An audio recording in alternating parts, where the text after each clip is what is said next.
La conquista británica de España.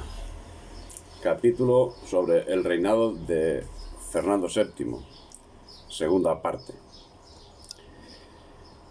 Cuando 3 meses después del Tratado de Valencé entró Fernando VII en España, en marzo de 1814, y para evitar tener que someterse a las Cortes, inició un periplo que lo llevó a Valencia, en el curso del cual recibió el apoyo incondicional del pueblo y de la nobleza, así como los consejos del embajador inglés en España, Henry Wellesley, hermano del duque de Wellington.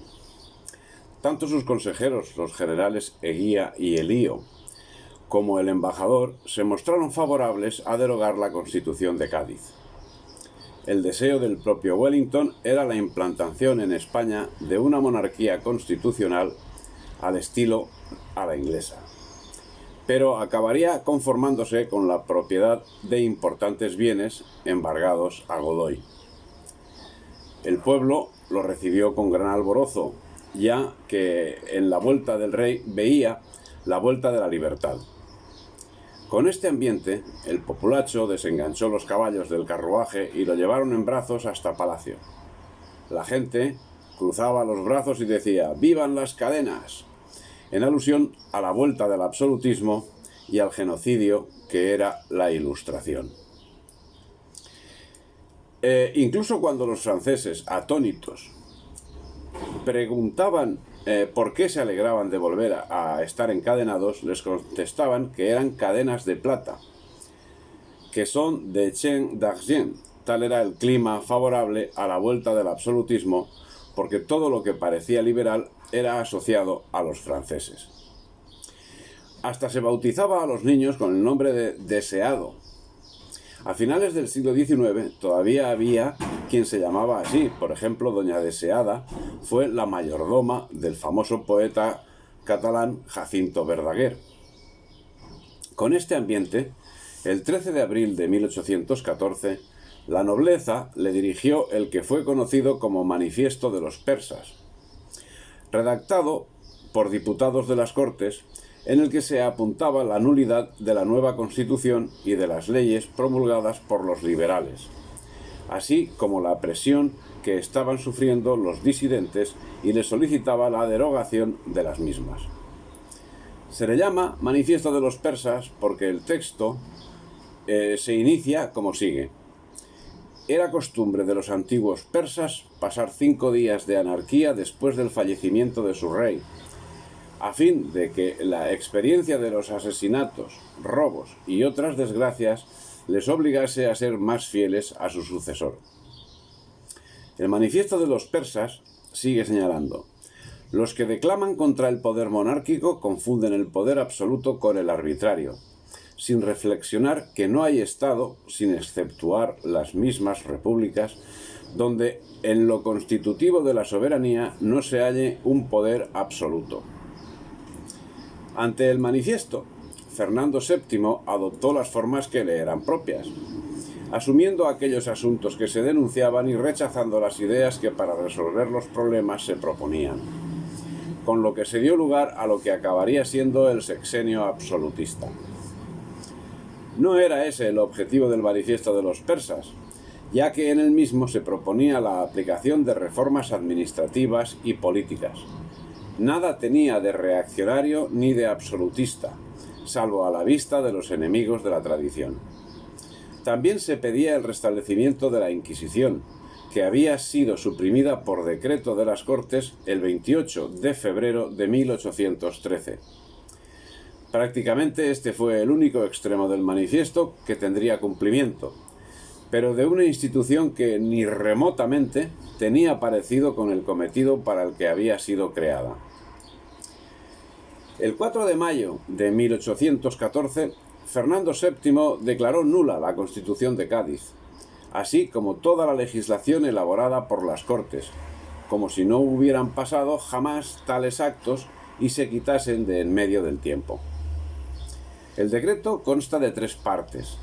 En la primera se relata negativamente las actividades de las Cortes, mientras en la segunda se expone un plan de reformas centradas en una convocatoria a Cortes con procuradores de la España europea y de las Indias en la que se conservaría el decoro de la dignidad real y sus derechos y los que pertenecen a los pueblos, que son igualmente inviolables. El monarca se comprometía a defender la libertad y seguridad individual como muestra de un gobierno moderado, permitiría la libertad de prensa y establecería la separación entre las rentas del Estado y de la corona. Las leyes se establecerían conjuntamente por el rey y las Cortes. En la tercera y última parte, Fernando VII declaraba abiertamente que no pensaba jurar la Constitución, valorando los decretos de las Cortes como nulos y de ningún valor ni efecto. Y no hizo nada para justificar que durante 6 años hubiese sido el deseado, sino un fracaso, pues el momento era lo suficientemente oportuno como para restablecer la unidad de España en los 5 continentes, ya que todas las acciones llevadas a cabo desde la invasión francesa, incluidos los movimientos autonomistas de América, se habían producido invocando a Fernando VII, quien, desoyendo las voces de la justicia, basó toda su autoridad en la fuerza y el despotismo.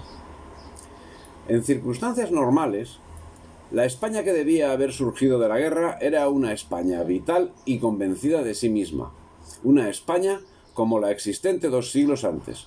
Las acciones heroicas del pueblo así lo anunciaban. Pero las circunstancias en las que se movía la clase dirigente no eran precisamente esas, ya que hacía tiempo que habían dejado de ser pueblo y habían dejado de ser España para convertirse en agentes de potencias extranjeras, sin pasaporte extranjero, pero con actuaciones que manifiestamente se encontraban a su servicio. El resto del siglo XIX y del XX y del XXI serviría para confirmar esa realidad. Los sectores conservadores se echaron en manos de los ingleses, de los que esperaban su apoyo, mientras los liberales, que ya estaban en manos de Inglaterra desde mucho antes, laboraban para que Fernando VII ratificase la Constitución de Cádiz y determinaban que sería condenado a muerte cualquiera que propusiera el más mínimo cambio en el texto constitucional. Estas posturas acabarían encontrándose en el campo de batalla, luchando cada una por destruir España a su modo. En lo económico, en 1814, la corona española se encontraba nuevamente en bancarrota. El Estado reconocía títulos por valor de 12.000 millones de reales, más de 10 veces los ingresos anuales de la Hacienda, a pesar de haber aceptado solo una parte de la deuda generada durante la Guerra de Independencia. Y en cuanto al conflicto familiar de la Casa Real, el 1 de octubre de 1814, Carlos IV abdicó del trono en Roma. Pero esa era una cuestión de importancia más que menor en la baraúnda que conformaba la triste realidad nacional. En estos mismos momentos, 1813-1814, fuerzas locales populares, los llaneros de José Tomás Boves, derrotaban a los separatistas venezolanos comandados por Bolívar y Miranda. La acción de Boves llevaba más de forma personal que bajo una estricta subordinación al estamento jerárquico español, aplicó una feroz represión contra los insurgentes, lo que fue utilizado por la propaganda separatista en su contra y resulta de difícil defensa, pero en definitiva no era más que a la guerra a muerte proclamada por Bolívar al comienzo de su campaña. En esta acción, señala José Semprún Bullón, la lucha sin cuartel que se desarrolló es usual la matanza de los jefes políticos y militares insurgentes que caen prisioneros, y la de casi todos los oficiales y aún simples soldados, aunque en ocasiones el jefe realista es generoso con los vencidos.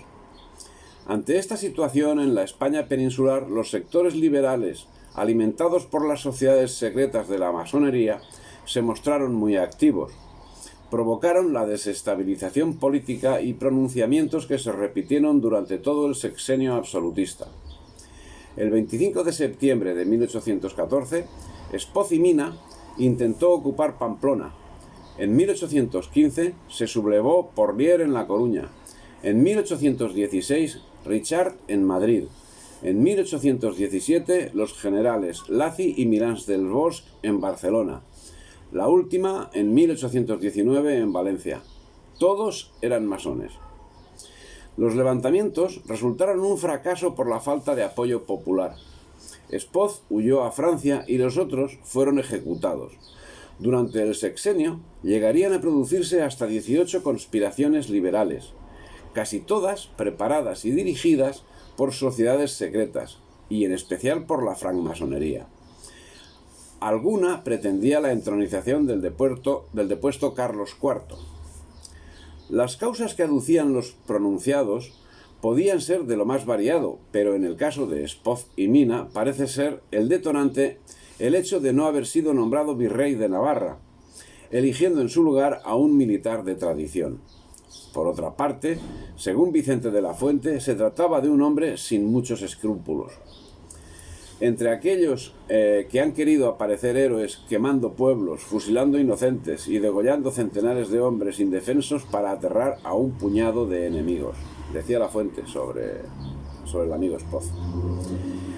En la formación del nuevo gobierno absolutista es nombrado ministro de la guerra el mexicano Miguel de Lardizábal y Uribe, quien, a indicación de Wellington, designa a Pablo Morillo, un antiguo suboficial de conocida trayectoria masónica, como comandante de la expedición que partiría a Venezuela y Nueva Granada para enfrentarse a las tropas de Bolívar, las cuales habían tomado Bogotá y que aplicaría métodos de represión similares a los aplicados por Bolívar. La llegada de Morillo obligó a Bolívar a huir, mientras las tropas realistas recuperaban casi todos los territorios, menos los del Río de la Plata. Mientras, la actividad diplomática se volcó en que las potencias existentes no reconociesen a los movimientos insurgentes. La revuelta americana sería controlada, pero a partir de entonces la intervención de los Estados Unidos y de Inglaterra fue decisiva para dar un vuelco a la situación. Bolívar, refugiado en Jamaica, con material de guerra suministrado por sus aliados, preparaba expediciones al continente mientras la Armada británica aseguraba las costas. Al llegar el año 1815, año de la derrota definitiva de Napoleón en Waterloo, el 18 de junio, la restauración española de sus provincias continentales en América es casi completa, ya que solamente el Río de la Plata permanece en poder de los separatistas. Pero la cosa empezaría a cambiar, ya que después de la derrota de Napoleón en Waterloo, Inglaterra fomenta el reclutamiento de voluntarios para combatir a España en América. Todo ello unido a las diferencias políticas entre los mandos realistas, divididos entre liberales y tradicionales, acabarían con el buen fin de la empresa, propiciando que a partir de 1816 se reavivase con más fuerza el espíritu separatista, llegando a proclamarse este mismo año la independencia de las Provincias Unidas de Sudamérica, que con el tiempo acabaría conformando a Argentina. Otros acontecimientos caldean el ambiente.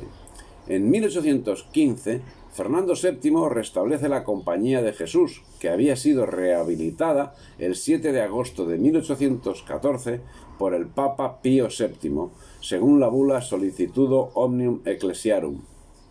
Y el 19 de septiembre de 1815 se produce el pronunciamiento del mariscal Juan Díaz Porlier en La Coruña en demanda de la Constitución de 1812. Díaz Porlier sería fusilado. En mayo de 1816, el adelantado de Inglaterra, Simón Bolívar, desembarca en la isla Margarita, iniciando la tercera y última revolución. Los hechos se aceleran. En 1816, el Congreso de Tucumán declara nuevamente la independencia de las Provincias Unidas. En 1817, conforme al plan británico, José de San Martín cruza los Andes e inflige una derrota a los realistas en la hacienda de Chacabuco, propiciando que el año 1818 se declara la independencia de Chile bajo la presidencia de Bernardo O'Higgins. Estos éxitos propician que las tropas separatistas ocupen Bogotá, donde Bolívar, en enero de 1819, proclama la República Independiente de Colombia, que se confirma con la victoria sobre las tropas realistas en la batalla de Boyacá, que tuvo lugar en agosto de 1819. De la península se envió una expedición al Río de la Plata, pero contra las indicaciones del ministro de Marina, José Vázquez de Figueroa, se efectuó en unos barcos destartalados y para desguace que se compraron a Rusia por 70 millones de reales de vellón. No obstante, aceptar todas las fuentes, las cualidades de estos barcos, también existen críticas por no haber realizado unas operaciones mínimas de carenado que hubiesen dejado las naves útiles al menos por un tiempo que resultaba absolutamente necesario, ya que sin llegar a admitir en su totalidad las crudas críticas citadas, lo que parece cierto es que en el mejor de los casos la madera de la que estaban construidos no era apta para la navegación transatlántica. Es el caso que solo algunos buques estaban medianamente en buen estado para navegar. Una de estas era la fragata renombrada María Isabel, de 50 cañones, que se aprestó para proteger el convoy de transportes con tropas que se enviaría a Chile, y cuyo resultado final sería penoso, cayendo en manos de los separatistas, presumiblemente gracias a una traición urdida en la España peninsular. En cualquiera de los casos, según Feliciano Gámez Duarte, la operación no pasaba por ser un acto de malversación de fondos públicos. Una monumental estafa ejecutada por el embajador ruso Tatishev contra las arcas de la Real Hacienda Española. La compra de los navíos rusos de 1817 tenía que haber paliado la situación de escasez de buques que presentaba la Real Armada después de la batalla de Trafalgar. Estos buques, que desde los medios oficiales se describían como la panacea milagrosa para remediar los males de la Armada, no pasaron de ser más que simples candidatos al desguace. Por estos 8 cascarones se pagó un precio desorbitado. Además, su utilidad quedó bastante descartada. De ellos, solo 2 pudieron ser habilitados para la navegación, toda vez que su estado de conservación era deplorable. Bien, aunque después de todo parece que según algunas fuentes no llegó a efectuarse ningún desembolso por esta operación. Pero al fin, quizá lo menos importante es si llegó a ser un desfalco o no.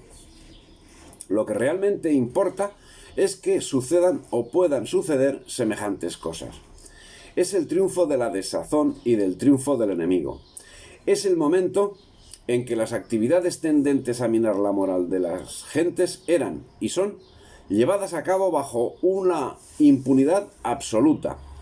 El 11 de enero de 1817 publicaba el periódico El Pueblo de Cádiz, firmado por Guy de Maupassant. Los guerreros son un azote. Luchamos contra las fuerzas naturales y la ignorancia, contra toda clase de obstáculos con objeto de aminorar las purezas de nuestra miserable existencia. Los bienhechores de la humanidad se pasan la vida trabajando para descubrir qué es lo que pueden solazar y confortar a sus prójimos. Afanándose en su labor, a un descubrimiento sigue otro, ensanchando el campo del entendimiento.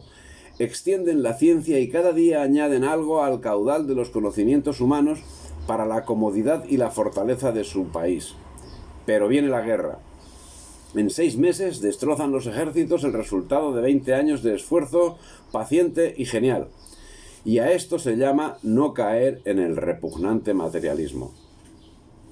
Bien, este juicio de Guy de Maupassant, con este espíritu y en medio de la desolación nacional que comportaba la total descomposición de España, el 21 de febrero de 1817, cuando la francmasonería tenía, según Vicente de la Fuente, minado todo el ejército y todo el país, se produce la conspiración del Triángulo, sociedad masónica en la que el general Vicente Richard pretendió secuestrar a Fernando VII. El 4 de abril, el general Luis Lacy y Gautier, el general Francisco Mirans del Bosch y el general José María de Torrijos y Uriarte se levantaron en armas en Caldetas. El fracaso del levantamiento costó la vida al general Lacy. Actos incluso más bochornosos se repitieron a lo largo de las costas americanas, hasta el extremo que el ministro del ramo, con fecha 11 de abril de 1817, pasaba la siguiente nota. Respecto a los males que afligen a los departamentos de Marina, me veo en la precisión de decir a vuestra excelencia que nadie cumple con lo que se le manda. Los hechos se suceden de forma vertiginosa. El 21 de septiembre de 1817 se descubre la conspiración del general masón Juan Van Halen. En 1818 la masonería cobra especial fuerza, rehecha de sus divisiones y controla todos los resortes de la nación. El 1 de febrero de 1819, un nuevo pronunciamiento del coronel Joaquín Vidal, Félix Beltrán de Lis y Diego María Calatrava acaba con el fusilamiento de los tres. El 22 de febrero de 1819 se vende la península de Florida a los Estados Unidos. El 8 de julio de 1819, nueva conjura, la del Palmar, encabezada por Evaristo San Miguel y Valledor. Que en España había descontento en 1819 es una verdad innegable, pero ese descontento era amañado, artificial, fomentado y sostenido exclusivamente por los revolucionarios ansiosos de vivir sin trabajar, comiendo a costa del país, que es lo que en España y aún en otros países se apellida libertad hoy día, decía Vicente de la Fuente. Los pronunciamientos marcaron un amplio espectro del siglo XIX, en parte motivado por las confrontaciones entre los militares de carrera y los que habían accedido al ejército tras haber destacado en la guerrilla. Los segundos acabaron siendo marginados. Además, como señala Fernando Álvarez Balbuena, para mayor desdicha, las guerrillas primero, algunas acabaron en bandas de forajidos rurales, y las continuas sublevaciones, pronunciamientos y motines que se produjeron después de la guerra acabaron con el espíritu nacional. Liberales exaltados, absolutistas, liberales moderados, bandoleros y la nefanda hipertrofia militar terminaron por completo con la unidad de España. El siglo XIX no solamente destruyó a España y la convirtió en un país de tercer orden, sino que además nos costó la pérdida de América, cuando más la necesitábamos para podernos recuperar del desastre de la Guerra de la Independencia. Para rematar el cuadro, la situación en América se había vuelto muy espinosa con varios núcleos separatistas firmemente asentados en Chile, Argentina y Colombia, por lo que se procedió a la formación de un ejército que debía embarcar para restaurar el orden. Ese ejército iba bajo el mando de Rafael de Riego. Pero el 1 de febrero de 1820, en Cabezas de San Juan, provincia de Sevilla, Rafael de Riego se negó a encabezar la expedición a América.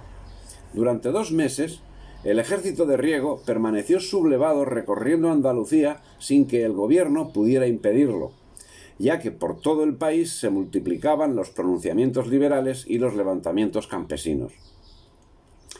El 3 de enero, el coronel Antonio Quiroga, designado para encabezar el movimiento, tomaba San Fernando y se disponía a entrar en Cádiz, que era el objetivo más importante.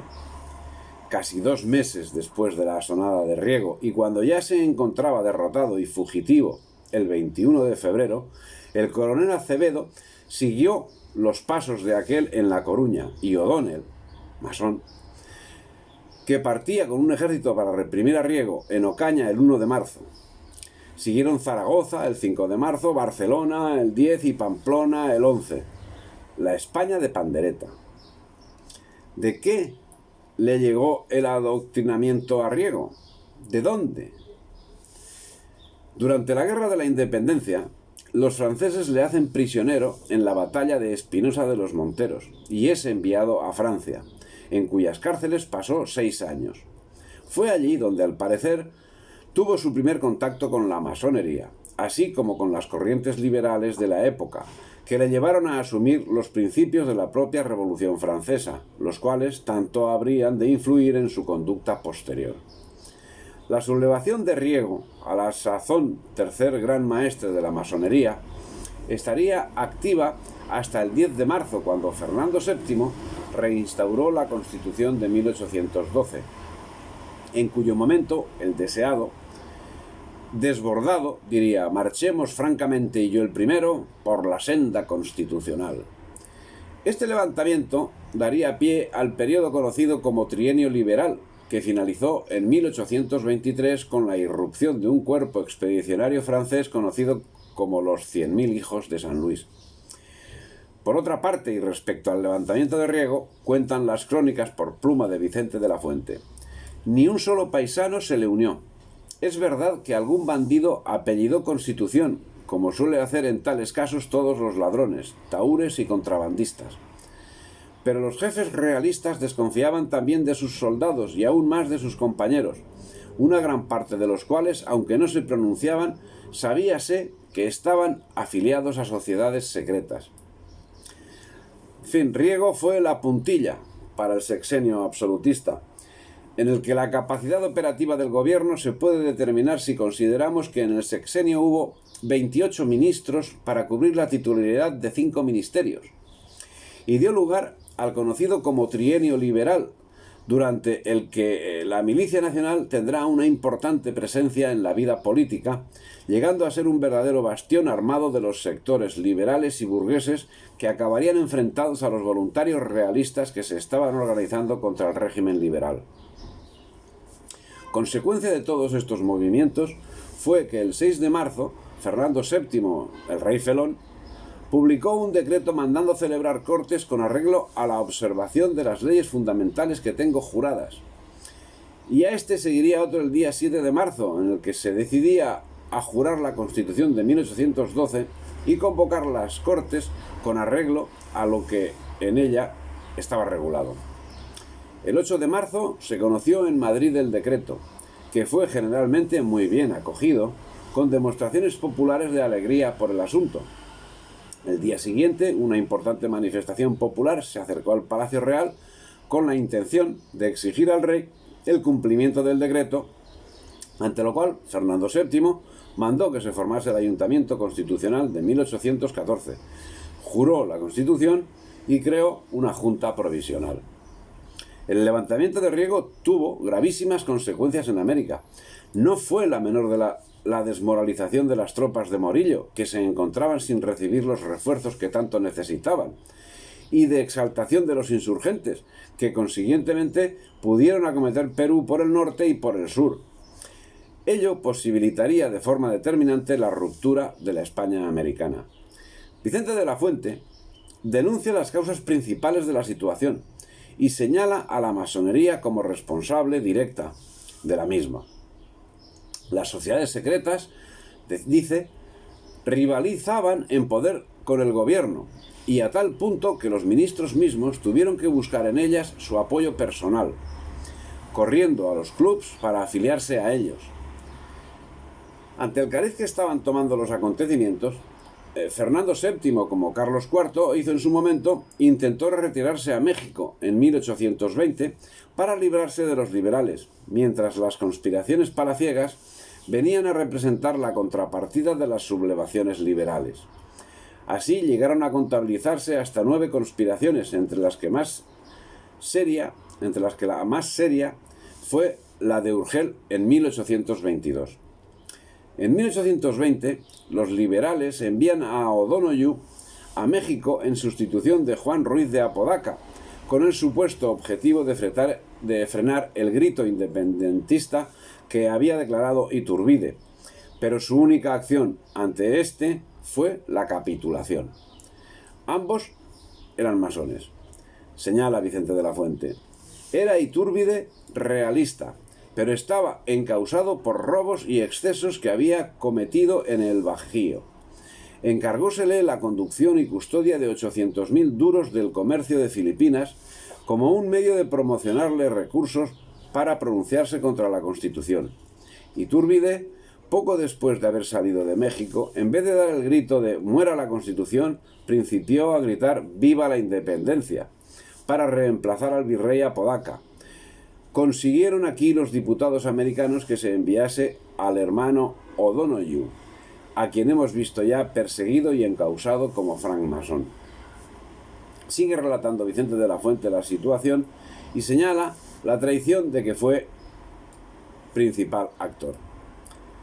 Llegado O'Donoghue a México, investido con los empleos y funciones de capitán general, gobernador y jefe político, consumó en breves días la obra de Iturgaray y Riego, así que aportó a Veracruz, se puso a merced de los insurgentes, hizo con Iturbide un convenio disparatado, echó de México los batallones europeos, disolvió las milicias leales que aún había y no se avergonzó de ocupar el segundo lugar en la Junta Soberana establecida en Tacubaya.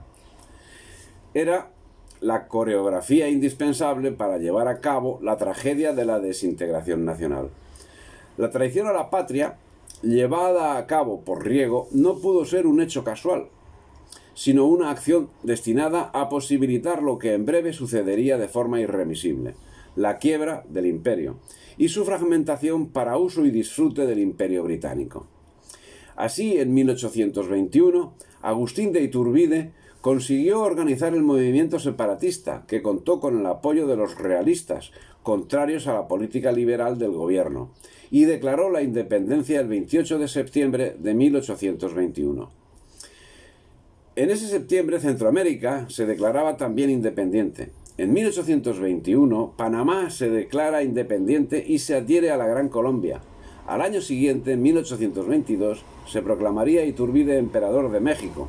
Le siguió en el ejemplo de manera inmediata Guatemala, que en principio se unió a México para abandonarlo después con la idea de formar parte de las Provincias Unidas de Centroamérica. El 1 de diciembre de 1821, se declaraba independiente la República Dominicana, cuyo presidente fue José Núñez de Cáceres, pero la independencia duraría 70 días, cuando el 9 de febrero de 1822 Haití invadió la nueva república, que mantendría bajo su dominio hasta el 27 de febrero de 1844. El 24 de junio de ese mismo 1821, y tras la batalla de Carabobo, Venezuela se declaraba independiente, manteniendo la independencia hasta que el año 1822 fue anexionada a la Gran Colombia por Bolívar en el Congreso de Cúcuta, celebrado entre el 30 de agosto y el 3 de octubre de 1821. También ese año se declara la independencia de México. Solo quedaba bajo la obediencia real el Perú, que caería en julio bajo las tropas de San Martín, quien entraba en Lima, donde se declaraba la independencia el 15 de julio de 1821. Las tropas de Bolívar tomaban Quito el 29 de mayo del mismo año. Bolívar invade el Ecuador y tras la victoria de Pichincha de 24 de mayo de 1822 declara la independencia. Tras las segundas elecciones que tuvieron lugar en ese mismo año, en marzo, las nuevas Cortes presididas por Riego estaban claramente dominadas por los exaltados. En julio de ese mismo año, las fuerzas fieles a Fernando VII se levantaban en armas y en un enfrentamiento con la milicia son vencidas el 7 de julio.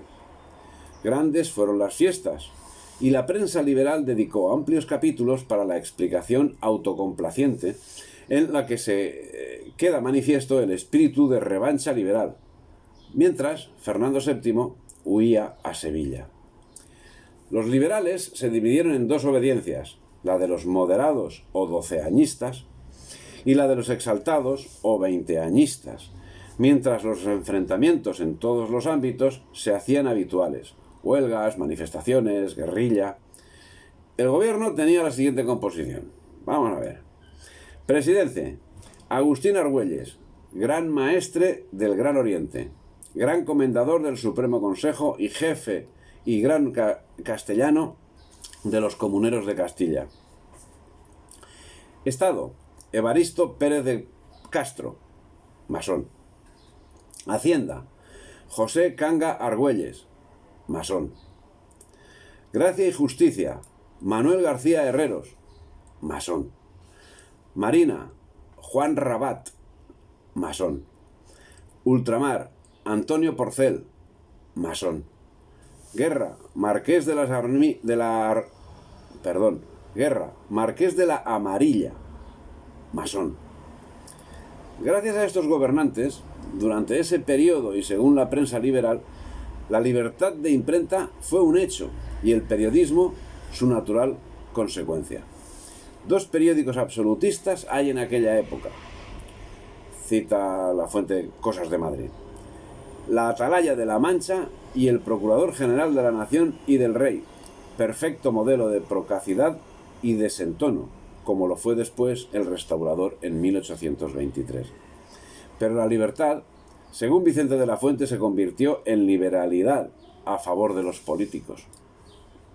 El señor Argüelles, dice Vicente de la Fuente, apropióse de 720.000 reales del erario e, interpelado alguna vez por este motivo, contestó muy oportunamente que, suponiendo que él hubiera sido ministro desde que cayó la Constitución en 1814, le hubiera tocado 120.000 reales anuales de sueldo.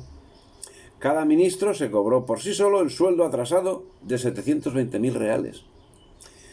Al tesorero general don Domingo Torres se le desaparecieron de las manos, sin saber cómo ni cuándo, unos 80 millones de reales. Se nombra una comisión y las Cortes. ¿Y qué hicieron entonces? Nada. Pero había más. Otros que seguían la misma obediencia. Riego, Quiroga, San Miguel, O'Donoghue, O'Donnell, Mina. Como consecuencia de estas generosas actuaciones, se produjo una escisión en la masonería. Los escindidos formaron la sociedad secreta de los anilleros y de los comuneros de Castilla, donde militaría Riego, y los carbonarios.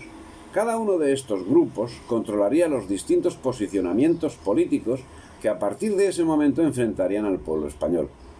La corrupción se disparó en todos los ámbitos.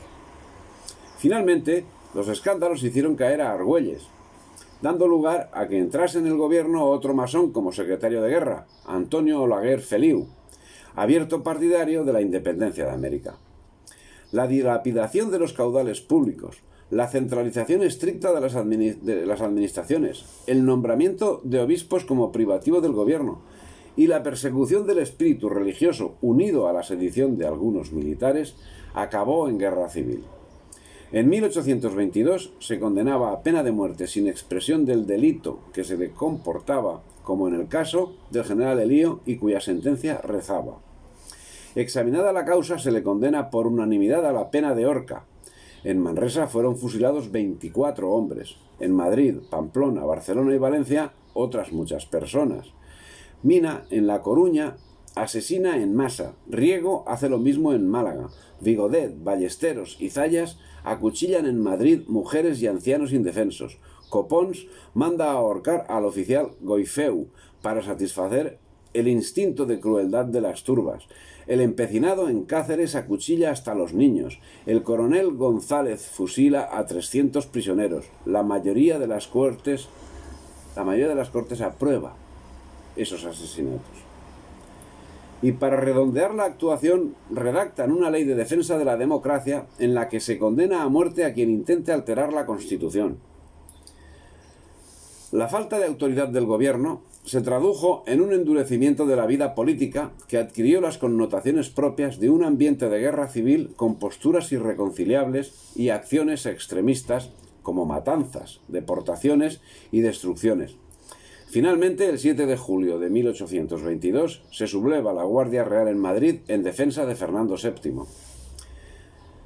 La situación general en la nación era de alarma, descontento y descontrol, y en esa situación, el 15 de agosto de 1822, se produjo el manifiesto de la regencia de Urgel en apoyo de Fernando VII, cuyo texto empezaba diciendo: españoles, desde el 9 de marzo de 1820, vuestro rey Fernando VII está cautivo, impedido de hacer el bien de vuestro pueblo y regirlo por las antiguas leyes, constitución, fueros y costumbres de la península, dictadas por cortes sabias, libres e imparciales.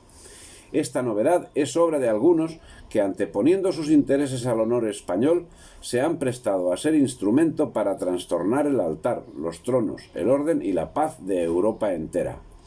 Para haberos hecho con tal mudanza el escándalo del orbe, no tienen otro derecho que la fuerza adquirida por medios criminales, con la que, no contentos con los daños que hasta ahora os han causado, os van conduciendo en letargos a fines más espantosos. Bien, sigue más. Seguía el manifiesto destacando el estado de postración en que se hallaba España y el engaño al que había sido sometido el pueblo español, al que el liberalismo le había prometido todos los bienes y en su lugar le había proporcionado todas las miserias.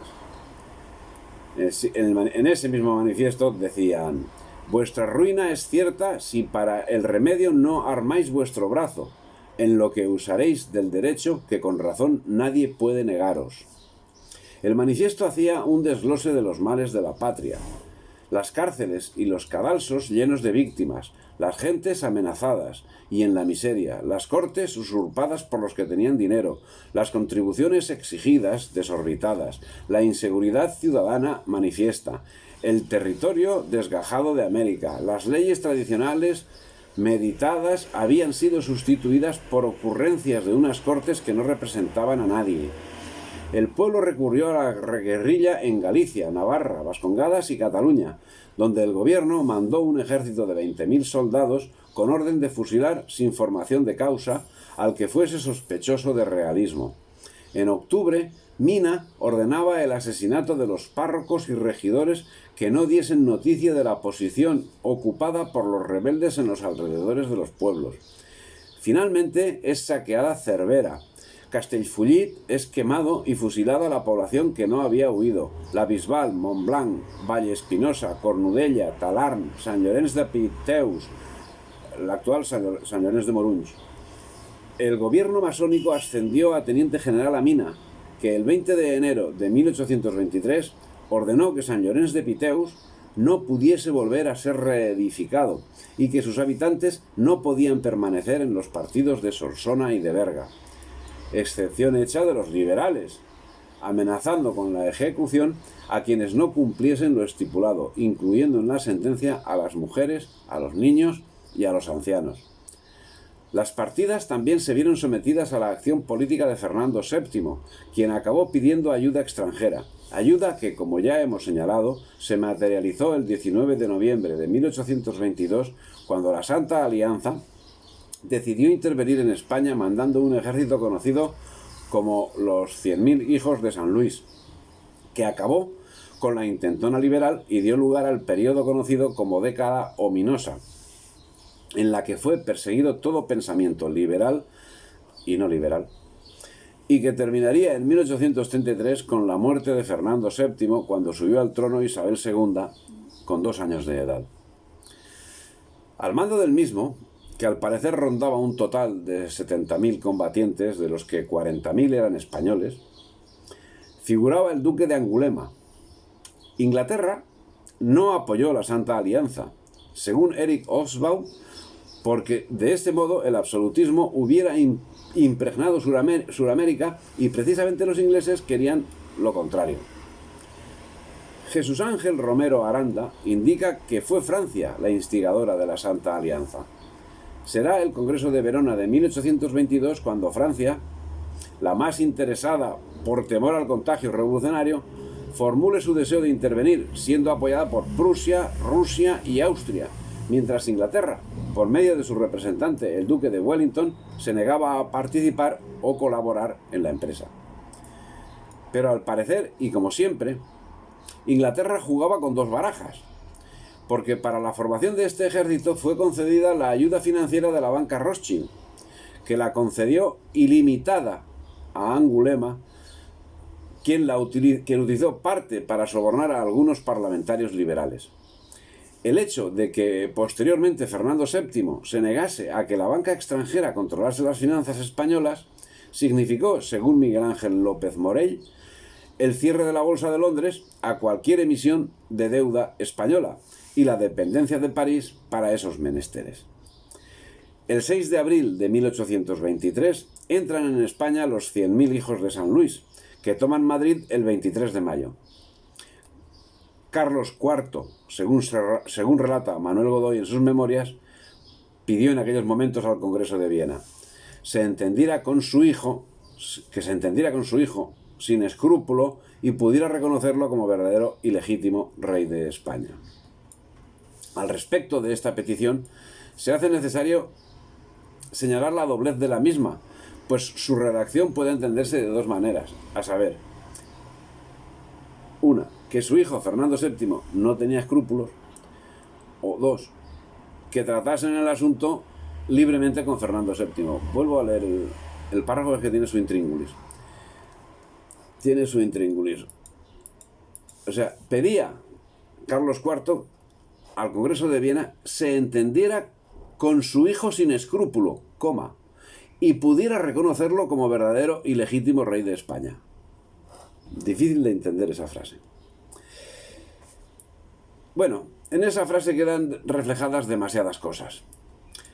En esto quedarían constreñidos los intentos de Fernando VII por conseguir la participación de la Santa Alianza en la pacificación de América, objetivo primordial de la misma.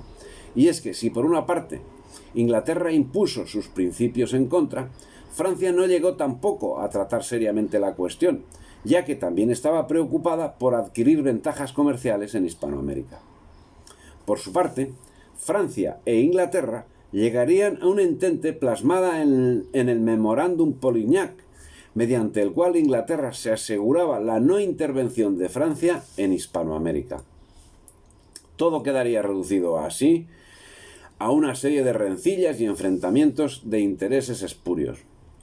El gobierno liberal no supo afrontar la amenaza y Espoz y Mina, al mando del ejército en Cataluña, disponía del mayor número de unidades, unos 25.000 hombres, pero al fin le resultaba insuficiente el número al tener grandes contingentes destinados en la lucha contra el somatén tradicionalista, y los otros generales tenían su ejército disperso y desmotivado.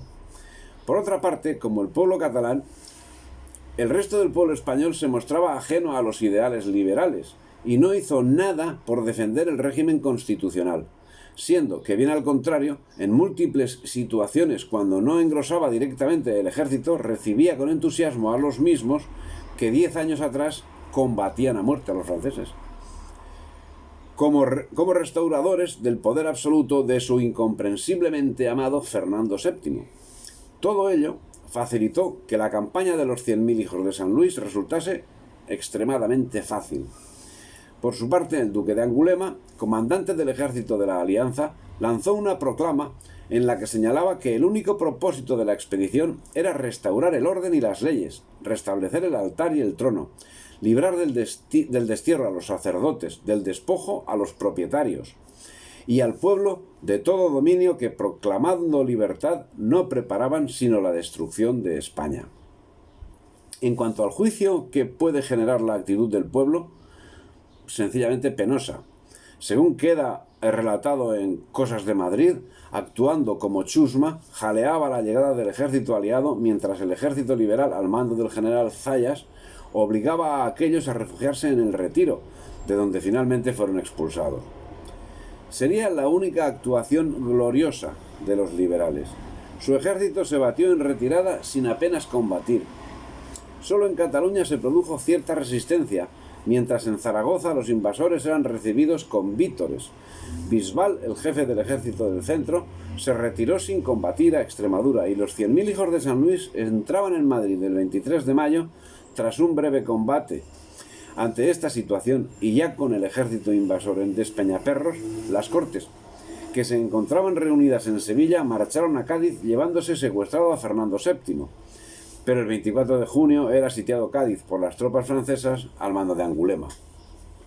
Por su parte, las turbas aullaban en Madrid: ¡Viva el rey y muera la nación! ¡Quiero cadenas! ¡Que quiten ese comercio y pongan otro! Se paraban al frente de una tienda. ¿Quién sabe leer?, voceaba el jefe. Salía al frente el más entendido. «Géneros del reino», exclamaba. Echaban la bendición al comercio y pasaban a otro, que si decía en las muestras «géneros nacionales», era irremisiblemente destrozado y hecha pedazos. Bien, los cantos del populacho respondían a su actuación. «Cantemos alegres a los serení. Tengo a mucha honra ser un gran servil». El 14 de septiembre, Riego se enfrenta a las tropas aliadas y es derrotado por los franceses en Mancha-Real y Jódar, en Jaén. Es capturado y conducido preso a Madrid, donde acaba retractándose. En su retractación dice: «Yo, Rafael de Riego, preso y estando en la capilla de la Real Cárcel de Corte, publico el sentimiento que me asiste por la parte que he tenido en el sistema llamado constitucional en la Revolución y en sus fatales consecuencias. por todo lo cual, así como he pedido y pido perdón a Dios de todas mis crímenes, igualmente pido la clemencia de mi santa religión, de mi rey y de todos los pueblos e individuos de la nación a quienes haya ofendido en vida, honra y hacienda, suplicando como suplico a la Iglesia, al trono y a todos los españoles que no se acuerden tanto de mis excesos como de esta exposición sucinta y verdadera, la cual solicita, por último, los auxilios de la caridad española para mi alma.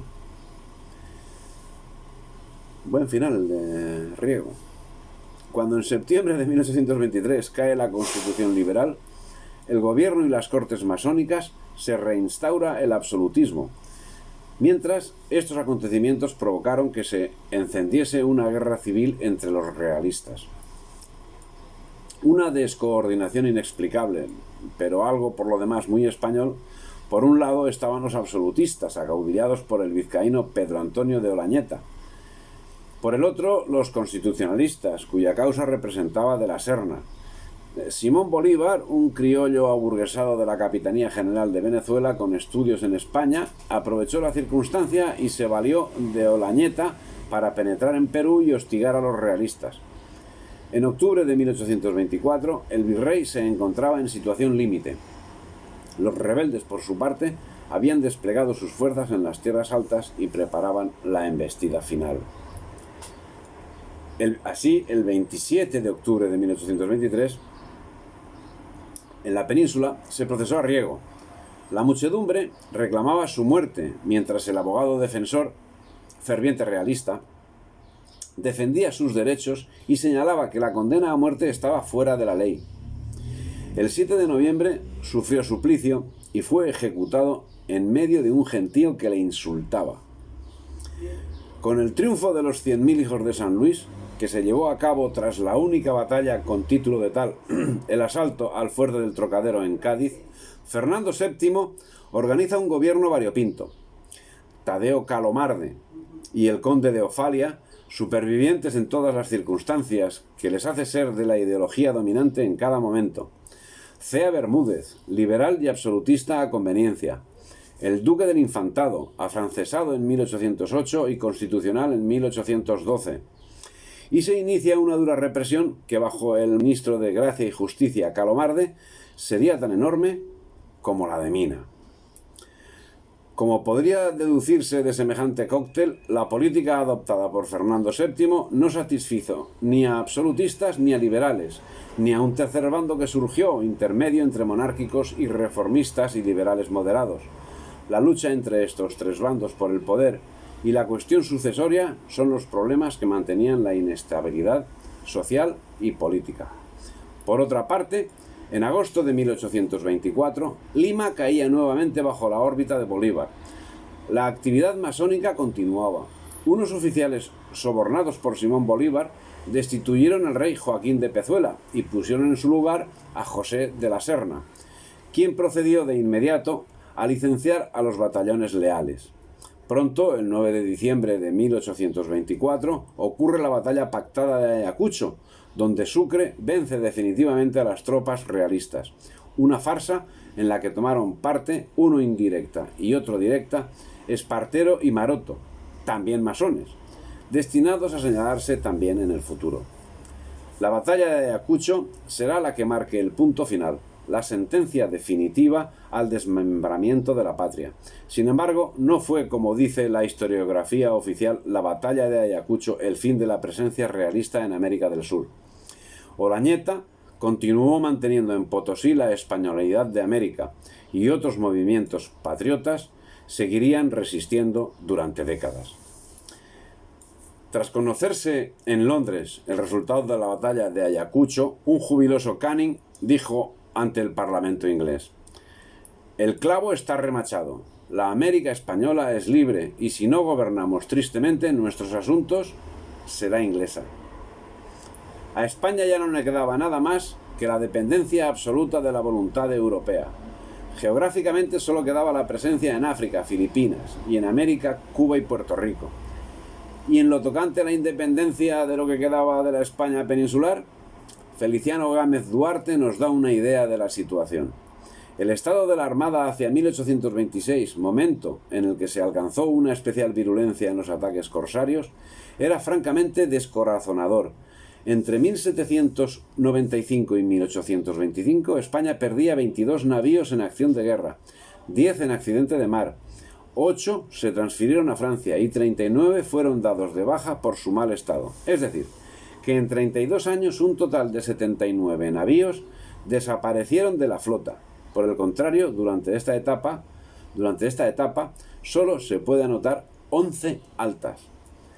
Pero a los otros les quedó alguna prebenda, Así lo señala el Manifiesto de los Realistas Puros de 1 de noviembre de 1826.